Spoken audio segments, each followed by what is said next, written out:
किसी भी बैंक से आप कार लोन लो, आपको ये शर्त तो पूरा करना ही होगा कि आपका मिनिमम इनकम जो है आपको शो करना होगा। जैसे कि मान लीजिए आप इंडियन बैंक से कार लोन लेते हैं तो आपका मिनिमम इनकम जो है 25,000 रुपये होना चाहिए। अगर आप पेंशन उठा रहे हैं तो मिनिमम आपका पेंशन 20,000 रुपये होना चाहिए। अगर आप कोई भी जॉब कर रहे हैं या फिर प्राइवेट जॉब कर रहे हैं, उस कंडीशन में भी आपका वेतन जो है इतना होना चाहिए कि आप इजिली जो है ईएमआई पे कर सकिए। उसके बाद आपको बता दें कि जॉब करने वाले के लिए कम से कम 1.5 साल से अधिक से आप जॉब कर रहे होने चाहिए, और अगर आप बिजनेस कर रहे हैं तो कम से कम 2 साल से अधिक से आप बिजनेस कर रहे होने चाहिए। दूसरा क्या टर्म एंड कंडीशन होता है, आप किसी भी लोन के डिफॉल्टर नहीं होने चाहिए। पहले से आपके ऊपर कोई भी लोन चलता हुआ नहीं होना चाहिए, आपका सारा लोन क्लियर होना चाहिए। साथ में आपके ऊपर जो है कोई क्रिमिनल केस ना चल रहा हो, मतलब आप किसी भी तरह से क्रिमिनल केस में अगर होंगे तो कोई भी बैंक जो है आपको लोन देने से घबराती है, लोन आपको जल्दी नहीं मिलता है। दूसरा, आपका सिविल स्कोर जो है वो अच्छा होना चाहिए।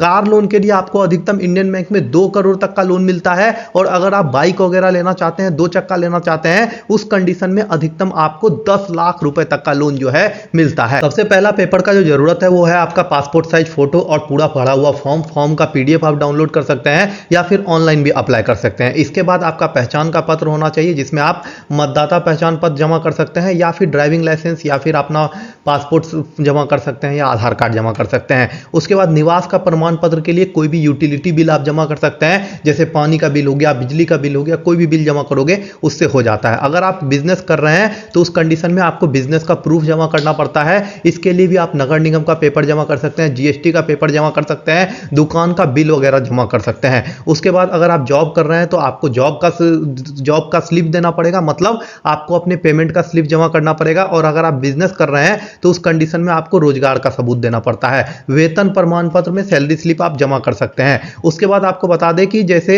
आपसे मांगा जा सकता है कि अगर आप बिजनेस कर रहे हैं तो आप चार्टर अकाउंटेंट से अपने इनकम को वेरीफाई करवा के लाइए, तो वो भी आपको वेरीफाई करना पड़ेगा। और सैलरी वाले लोगों से आपको जो है अपनी आईडी कार्ड की कॉपी मांगी जा सकती है, या फिर कंपनी से एक वेरिफिकेशन लेटर मंगाया जा सकता है कि आप उस कंपनी में काम करते हैं। ड्राइविंग लाइसेंस होना बहुत ही जरूरी है, क्योंकि पहले जो है बैंक बिना ड्राइविंग लाइसेंस के भी कार लोन दे रही थी, लेकिन अब आपके पास ड्राइविंग लाइसेंस होना जरूरी है। अगर आप 2 पार्टनर एक साथ ले रहे हैं लोन, जैसे कि आप और आपके साथ के पार्टनर ले रहे हैं, दोनों में से किसी एक के पास भी ड्राइविंग लाइसेंस होगा तो आपको जो है लोन मिल जाता है।